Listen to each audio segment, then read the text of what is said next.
Bangladesh match जीत चुका है। Bangladesh match क्यों जीता, कैसे जीता, आखिर ऐसा क्या हुआ कि बांग्लादेश मैच जीता। अस्सलाम वालेकुम my YouTube family, welcome back to my channel Sheen reaction. This is Meeno Sheen Chaudhary. I hope so आप सब फिट फाट होंगे, टिप टॉप होंगे और मज़े से होंगे। जैसा कि बांग्लादेश ने सुपर ओवर में इंडिया को हरा दिया था, लेकिन इंडियन मीडिया, इंडिया के जो जर्नलिस्ट हैं, स्पोर्ट्स जर्नलिस्ट और इंडिया की आवाम, उनसे ये बात अभी तक हज़म नहीं हो रही और बहुत सारे लोग जो है इस पर बहुत सारी बातें कर रहे हैं। लेकिन आज एक वीडियो मेरी नज़र से ऐसी गुजरी जिसमें जो इंडियंस हैं वो ख़ुद बांग्लादेश की तारीफ़ कर रहे हैं और वो ख़ुद बांग्लादेशी प्लेयर्स की तारीफ़ कर रहे हैं, जो कि बहुत कम देखने को मिलता है। ऐसा बिल्कुल नहीं होता कि इंडिया वाले किसी दूसरी टीम की तारीफ़ करें। तो ये वीडियो मैं रिकमेंड करूँगी कि आप लोगों ने पूरी देखनी है, एंड तक देखनी है और फिर अपनी राय का इजहार करना है। तो टाइम ज़ाया किए बगैर वीडियो को स्टार्ट करते हैं। Start the video, 3, 2, 1 start. Bangladesh পৌঁছে গেল এশিয়া কাপের ফাইনালে আর বাংলাদেশ সেমিফাইনালে জিতলো শুধুমাত্র আমাদের জন্য। মানে আমাদের প্রত্যেকটা প্লেয়ার ভেবে নিয়েছিল, ম্যানেজমেন্ট ভেবে নিয়েছিল বাংলাদেশকে জেতাতে হবে। বাংলাদেশ জিতেছে, তার জন্য অনেক অনেক অভিনন্দন বাংলাদেশ দলকে। তারা ফাইনালে পৌঁছালো। ফাইনাল কার সঙ্গে হবে, পাকিস্তান বা শ্রীলঙ্কা, কিছুক্ষণের মধ্যে খেলা শুরু হবে যে কোনো একটা দলের। কিন্তু আজকে আমাদের পারফরমেন্স কেমন ছিল? আমরা বোলিং ভালো করিনি, আমরা ব্যাটিংও ভালো করিনি। সুপার ওভারে এর থেকে জঘন্য হতে পারে না। সুপার ওভারে 2 উইকেট গেল প্রথম 2 বলে। রিপন মন্ডলের দুর্দান্ত বোলিং। মানে সুপার ওভারে আমরা কত রান করেছি? 0। আর বাংলাদেশ ব্যাট করতে এসে ভুল করেছে তারাও। ইয়াসির আলী রাব্বি 1 রান লাগে ভাই, ব্যাটে ঠোকা 6 মারতে গেছে, আউট। মনে হলো না আবারও সুপার ওভার হবে। আকবর আলী বুদ্ধিমত্তার কাজ করলো। সুয়েজ শর্মার বল হয়ে গেল ওয়াইড। মানে বাংলাদেশকে ব্যাটে লাগাতে হলো না, আমরা ওয়াইড বল দিয়ে বাংলাদেশকে জিতিয়ে দিলাম। বাংলাদেশ ফাইনালে পৌঁছে গেল। আর সুপার ওভারে যেতাম না আমরা 2 রানে হারতাম। শেষে বাংলাদেশের প্লেয়ারদের ভুলে 2টো এক্সট্রা রান হয়েছে, সেই জন্য ম্যাচ হয়ে গেছে টাই।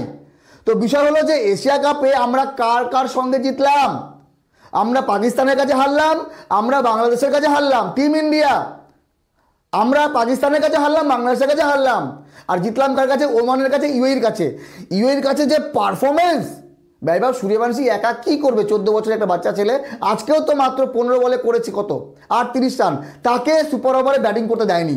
সূর্যবংশী যদি ব্যাট করতো তাহলে তো 2, 3, 6 জন মারতো। জিতেশ শর্মা কী করলো? ক্যাপ্টেন।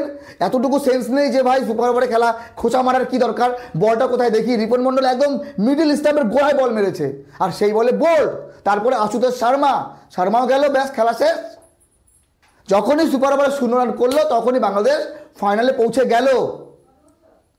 তো আজকে বাংলাদেশ টসে হেরেছে, তারপরে ব্যাটিং করে রান করেছে 194 রান 6 উইকেটে। আমরা ওই 6 উইকেটেই করেছি 194। বাংলাদেশের শুরুটা করেছিল হাবিবুর রহমান 65 রান 46 বলে, আর শেষটা করলো মেহরুব 48 রান মাত্র 18 বলে। মাত্র একটি 4 মেরেছে মেহরুব আর 6 মেরেছে 6টি। আর আমাদের শুরু খারাপ হয়নি, আমরা 3 ওভার 1 বলে 50 করে ফেলেছি। আমি তো ভাবলাম এই ম্যাচ ইজিলি জিতবো 195। বৈভব সূর্যবংশী আছে মানে ও 70-80 করলে ম্যাচ বেরিয়ে যাবে। তো শেষের আমরা 17 ওভারে, প্রথম 3 ওভারে 50 হয়ে গেছে, 17 ওভারে 145 করতে পারলাম না। মানে শেষের 2 ওভারে আমাদের লাগতো কত? মাত্র 21 রান। আর বাংলাদেশি 2 ফিনিশার বলা যাবে, ইয়াসির আলী রাব্বি এবং মেহরুব, শেষ 2 ওভারে করেছে কত?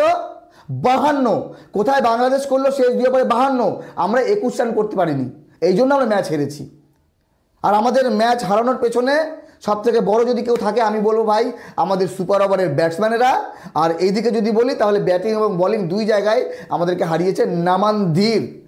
12 বল খেলেছে, মাত্র 7 রান করেছে, 2 ওভারে 7 রান করেছে। সেখানে আমরা পিছিয়ে গেছি। আরও যদি 2-3 বল থাকতো তাহলে এই ম্যাচ আমরা জিততে পারতাম। আর বল হাতে জাস্ট একদম ধুয়ে দিল। 28 রান খেয়েছিল 19তম ওভারে, সেখানেই আমরা ম্যাচ হেরে গেছি। এখন যেটা হয়ে গেছে। বিষয় হলো যে বাংলাদেশের এই দল, বাংলাদেশের এই আকবর আলীর যে আন্ডারে দল, সেই দল বারবার ইন্ডিয়াকে হারায়। কেন হারায়? এর প্রশ্নের উত্তর কারো কাছে আছে? কমেন্ট করে জানাবেন। আমাদের এই সকল প্লেয়ার একটাও খারাপ না। বৈভব সূর্যবংশী, প্রিয়াঙ্ক শর্মা, নামানধীর, জিতেশ শর্মা, নেহাল ভাদেরা, রামনদীপ, আশুতোষ শর্মা, প্রত্যেকটা প্লেয়ার ভালো। কিন্তু পারফরমেন্সের নামে আমরা এশিয়া কাপে পুরো একদম ছেড়ে দিয়ে আসলাম। একদম কিচ্ছু করার নেই, আমরা ভালো খেলিনি, সেই জন্য ফাইনালে পৌঁছাতে পারিনি। ডিজার্ভ যে করে, বাংলাদেশ ডিজার্ভ করে। তারা শ্রীলঙ্কার কাছে ম্যাচ হেরেছে ঠিকই, কিন্তু তার আগে আফগানিস্তানকে যেভাবে হারিয়েছিল, কিচ্ছু করার নেই। আপনাদের মতামত জানাবেন। বাংলাদেশের দলটা কি এমন হয়ে যায় যে শ্রীলঙ্কার মতো দলের কাছে হেরে যায় আর ইন্ডিয়ার সঙ্গে ম্যাচ জিতে যায়, তাও এইভাবে। সুপার ওভারটা আমাদের সব থেকে জঘন্য ছিল, আমরা তো ব্যাটিংই করিনি, তো এই ম্যাচ জেতার স্বপ্ন কোথা থেকে দেখব। আমি বলেছিলাম যে আমরা ফাইনালে পৌঁছাবো, আমরা চ্যাম্পিয়ন হব, কিন্তু সেই চ্যাম্পিয়ন আর হতে পারলাম না। ফাইনালে পৌঁছাবো, তারপরে তো চ্যাম্পিয়ন। যাই হোক, পাকিস্তান আর শ্রীলঙ্কার ম্যাচ, যারা জিতবে তারা যাবে ফাইনালে। বাংলাদেশ এবং শ্রীলঙ্কা ফাইনালে গেলে হয়তো আরও ভালো হবে। আপনাদের মতামত জানাবেন, ফাইনালে বাংলাদেশের সঙ্গে কারা খেলবে, পাকিস্তান না শ্রীলঙ্কা। ভালো থাকবেন সবাই, धन्यवाद।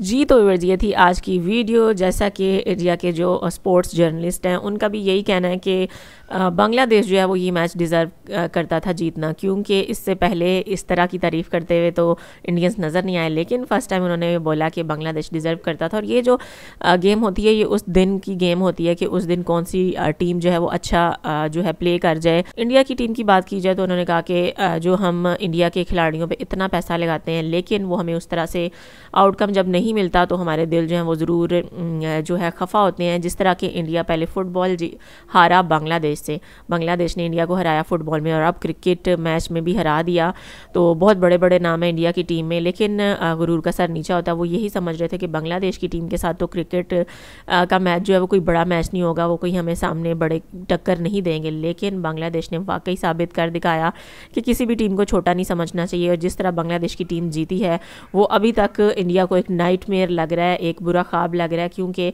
वो इस हार को बर्दाश्त ही नहीं कर पा रहे। ज़रूर बताइएगा वीडियो कैसी लगी। वीडियो अच्छी लगी हो तो वीडियो को लाइक कर दें, चैनल पे नहीं हो तो चैनल को सब्सक्राइब कर दें और बेल आइकन को हल्का सा प्रेस कर दें।